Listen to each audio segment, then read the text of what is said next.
नमस्कार दोस्तों। उत्तर प्रदेश विधानसभा चुनाव अभी 1.5 साल बचा हुआ है। अब लेकिन इसकी चुनाव की तैयारी तो अभी से ही शुरू हो गई है। योगी आदित्यनाथ जी उत्तर प्रदेश के विधानसभा चुनाव हिंदुत्व और विकास के मुद्दे पर लड़ेंगे, ये तो तय है। तो वहीं अखिलेश यादव जी केवल योगी आदित्यनाथ जी का विरोध करके चुनाव तो जीत नहीं सकते, तो इसीलिए उन्होंने भी अपना गोल सेट कर लिया, यानी उन्होंने भी तैयारियां शुरू कर दी। अखिलेश यादव जी मस्जिद में जाकर ये संदेश देना शुरू कर दिया है कि ये भी किस मुद्दे पे चुनाव लड़ने वाले हैं। इसी को लेकर एक डिबेट हो रहा था और उसमें किस तरह से तू में हो गया, आप लोग खुद ही देख लीजिए। वो कह रहे मीटिंग करने पहुंच गए ना, मस्जिद का इस्तेमाल मीटिंग करने के लिए कर रहे हैं। क्योंकि मीटिंग हो ही नहीं रही, कहां से बोल देंगे मीटिंग? ऐसे सपने में उनको आता है क्या? इसलिए उनको ही पता है कि मीटिंग नहीं हो रही, इसलिए वो बोल भी नहीं पा रहे हैं। लेकिन मस्जिदों का इस्तेमाल क्या समाजवादी पार्टी मैसेजिंग के लिए कर रही है? अरे सवाल वो पूछ चुके हैं, मैं जवाब दे रहा हूं। अनुराग भदौरिया जी मेरे ही शो में आकर मुझे ज्ञान देंगे कि मैं नहीं बोलूं तो मैं पट्टी लगा के बैठ जाती हूं। एक बार पूछ लीजिए फिर मैं बोलूं। अब मैं 2 लाइन बोलता हूं, आप टोक देते हैं कि मेरी बात ना जा पाए। आप पूछ लीजिए ना, मैं जवाब दे दूंगा पूरा। रैली में थोड़ी ना आए हैं, डिबेट ऐसी होती है। एक लाइन तो बोलूंगा, 15 साल से एक डिबेट लाइन कर तो रहे बोलूंगा। हैं। मैंने कहा कि भाई जो काजवी जी हैं वो सिर्फ बीजेपी की बैटिंग कर रहे हैं। वो एक बार भी नहीं बोल पाए कि भाई वहां पे गलत क्या हुआ।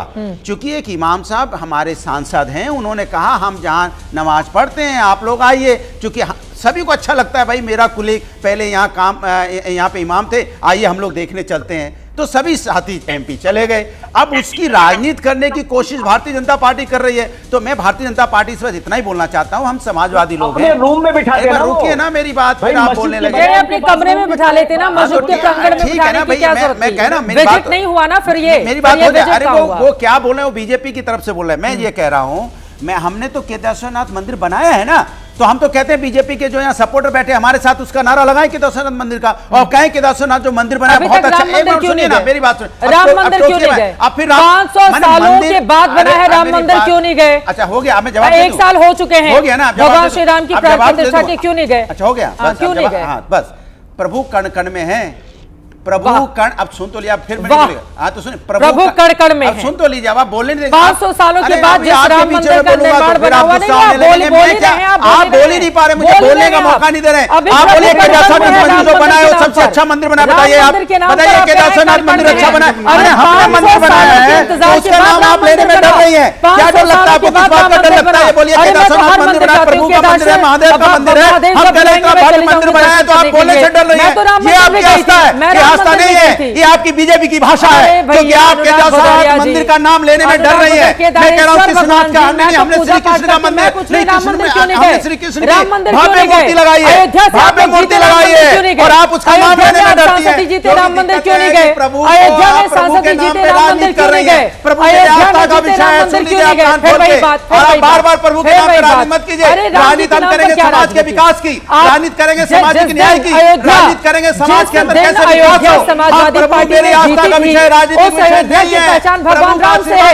राम का जाते आप दर्शन करने के लिए, प्रभु राम का जाते आप दर्शन करने के लिए, प्रभु राम का जाते आप दर्शन करने के लिए। संगीत रागी जी, अरे आशीर्वाद लेकर भी आप नहीं जाते हैं, आशीर्वाद लेकर भी आप नहीं जाते हैं।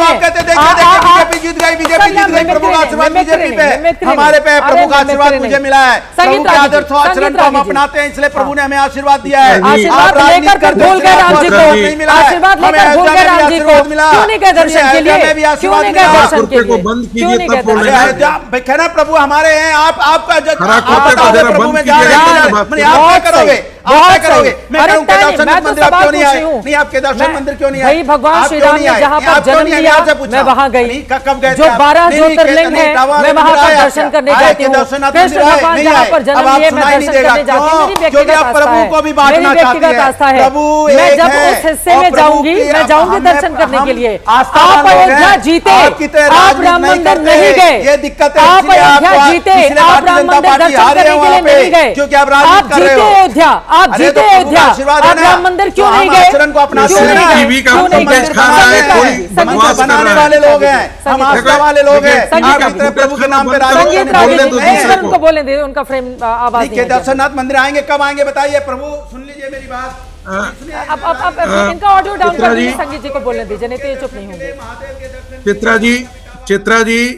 चित्रा जी दो तीन बातें मैं टिप्पणी करना चाहता हूँ। पहली बात तो कि मैं हमेशा देखता हूं कि हिंदू नेता मस्जिदों में जाते हैं लेकिन गणपति बप्पा मौर्य करने वाले मुसलमान नेता जो है वो तुरंत माफी मांग लेते हैं। यानी कि टॉलरेंस का लेवल और रिसेप्टिविटी जो है दोनों समुदाय के बीच में आपको अंतर दिखाई देगा। अखिलेश यादव जो संदेश देना चाहते थे वो दे चुके। उनका यही दिखाना था कि देखिए हम मुसलमानों के साथ हैं, हम नमाजवादी हैं, हम नमाज पढ़ सकते हैं। तीसरी बात, मस्जिद हमेशा से पहले भी राजनीति का अखाड़ा रहा है और आज भी राजनीति का अखाड़ा है, भविष्य में भी अखाड़ा रहेगा। प्लीज प्लीज प्लीज, ऐसा नहीं है। अब उनकी बात हो जाए। संगीत रागी जी प्लीज, संगीत रागी जी की बात। संगीत रागी जी वारिस पठान के बारे में बोल रहे हैं, गणपति बप्पा वाली टिप्पणी। भोले की सेवा नहीं करेंगे, प्लीज प्लीज अनुराग जी का ऑडियो डाउन कर दीजिए, वरना ये बोलते रहेंगे, इनको संभालना बहुत मुश्किल होता है, इनको संभालना बहुत मुश्किल होता है। अरे संगीत रागी जी अगर स्टूडियो में बैठते दिक्कत नहीं थी ना, वो स्काइप से हैं, उनकी आवाज ही नहीं आएगी, वो स्काइप से हैं, उनकी आवाज नहीं आएगी।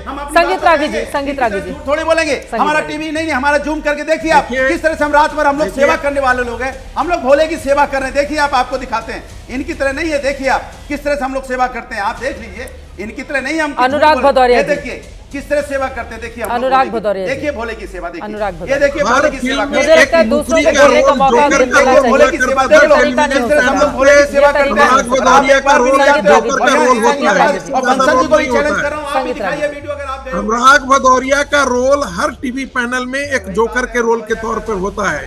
दूसरे पैनलिस्ट को नहीं बोलने देना, यही उनका टीवी का फुटेज खा जाना। अच्छी बातें और गंभीर बातों पर कभी चर्चा वो नहीं होने देते। मैंने साफ साफ कहा 3 बातें हैं। क्या कारण है कि हिंदू नेता मस्जिदों में जाते हैं, मुसलमान नेता मंदिरों में नहीं आते हैं? एक, वोट बैंक बहुत साफ है। अखिलेश यादव जो संदेश देना चाहते थे, राजनीतिक संदेश देना चाहते थे, वो दे चुके हैं। तीसरी बात, मस्जिद हमेशा से राजनीति का अखाड़ा रहा है, मस्जिदों से ही पॉलिटिकल इस्लाम पैदा लिया है। और इस बात को हमेशा ध्यान में रखिएगा कि मस्जिदों से हमेशा ये ऐलान हुआ जाता है कि किसको वोट करना है, किसको वोट नहीं करना है। ये हमारा फील्ड स्टडी भी बताता है। मुजफ्फरनगर दंगे के पश्चात हम लोग जा करके पूछे थे, गली गली घूम करके आए थे, मुसलमानों से पूछा था किसको कैसे वोट देते हैं। उन्होंने कहा है 1 दिन पहले हमें मस्जिद से बता दिया जाता है कि हमको किसको वोट करना है, भारतीय जनता पार्टी को हराना है। तो ये बात बहुत क्लैरिटी है। यदि आप देखेंगे असउद्दीन ओवैसी चाहे लड़ ले, लेकिन मुसलमानों के साथ नहीं खड़ा होता है। उत्तर प्रदेश में वो समाज खत्म, bye bye, tata, good bye.